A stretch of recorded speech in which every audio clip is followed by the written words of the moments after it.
कहते हैं विनाश काले विपरीत बुद्धि। जहां रूस की राजधानी में ताबड़तोड़ हो रहे हैं हमले, क्या तीसरा विश्व युद्ध शुरू हो गया है? आखिर रूस यूक्रेन की लड़ाई कहां जा रही है? तो वहीं दूसरी तरफ भारत ने 14 देशों के साथ मिलकर चीन को ठोकना शुरू किया है। जानेंगे जियोपॉलिटिक्स में क्या कुछ चल रहा है। आइए जानते हैं इन खबरों को विस्तार से। वैसे तो बात करें, इस वक्त चाइना के अंदर खुद ही भूचाल मचा हुआ है। भूचाल इसलिए मचा हुआ है क्योंकि चीन में महामारी का महा खतरा है। 6.5 करोड़ केस, डर से खुद ही घबरा रहा है ड्रैगन। जैसा कि हमने आपको बताया है, XBB बहुत बड़ी तबाही लेकर आने वाला है और जून महीने में शुरू होगा ये कहानी। चीन के खुद महामारी विशेषज्ञ बार बार कह रहे हैं कि देश को तैयार कर लो, अस्पताल में एंटीवायरल दवाओं को तैयार कर लो।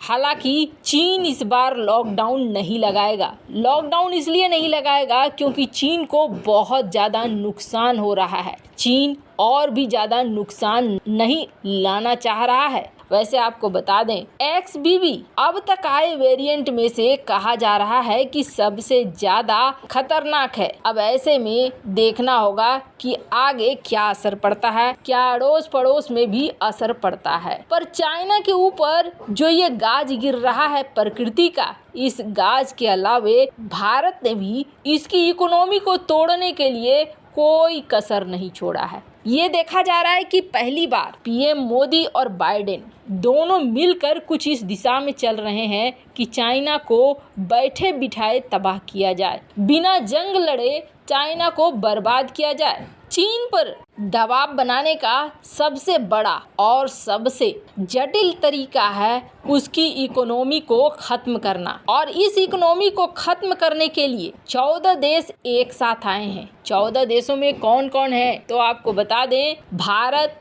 America, Australia, Brunei, Fiji, Indonesia, Japan, दक्षिण Korea, Malaysia, New Zealand, Philippines, Singapore, Thailand, Vietnam. और इसमें से आपको ज़्यादातर देश कौन से दिख रहे हैं? ज़्यादातर देश वो हैं जो चाइना के पड़ोसी हैं। जापान की बात करें, इंडोनेशिया की बात करें, मलेशिया की, फिलीपींस की, थाईलैंड की, वियतनाम की, ये वो देश हैं जो पड़ोसी हैं चाइना के। अब चाइना के पड़ोसियों पर ही सबसे पहले कब्जा जमाया जा रहा है। 14 देश आपस में समझौता कर रहे हैं और इस समझौते में क्या कहा गया है कि हम यहाँ पर इंडो पैसिफिक इकोनॉमिक फ्रेमवर्क बनाएंगे, यानी कि IPEF।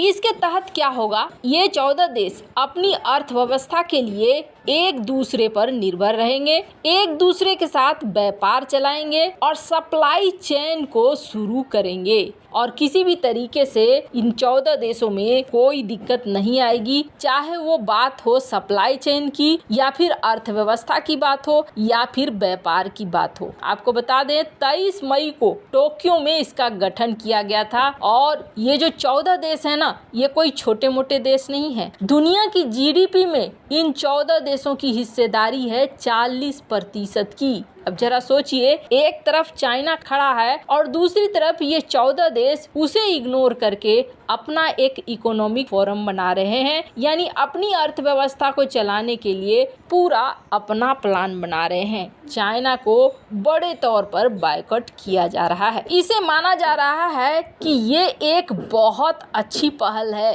चाइना की जेब को ढीली करने के लिए। खैर, जहां एक तरफ ये सब कुछ हो रहा है तो वहीं दूसरी तरफ रूस के अंदर भूचाल आ गया है और ये भूचाल बहुत सारी चीजों को आमंत्रण दे रहा है, बुलावा दे रहा है। आपको बता दें, सबसे पहले तो ये आरोप लगाया था दक्षिण अफ्रीका के ऊपर अमेरिका ने कि रूस को आप हथियार दे रहे हैं, जिस पर दक्षिण अफ्रीका ने राजदूत को भी बुला लिया। राजदूत को बुलाने के बाद खेद जाहिर नहीं करने के बजाय राजदूत को डांट दिया और कहा आप माफी मांगिए कि आप ऐसे गलत कैसे कह सकते हैं। अब उसके बाद अमेरिका की तरफ से फोन गया और अमेरिका ने दबाव बनाया। अमेरिका ने कहा सबसे पहले जाओ और जाकर रूसी ध्वजवाहक यानी रूस का झंडा लगा हुआ एक मालवाहक जहाज लेडी आर, इसको चेक करो। इसमें हथियार गोला बारूद होने की हमें पूरी सूचना मिली और ये पिछले साल के अंत में केप टाउन के पास साइमन टाउन नौसैनिक अड्डे पर रुका था। एक रूसी जहाज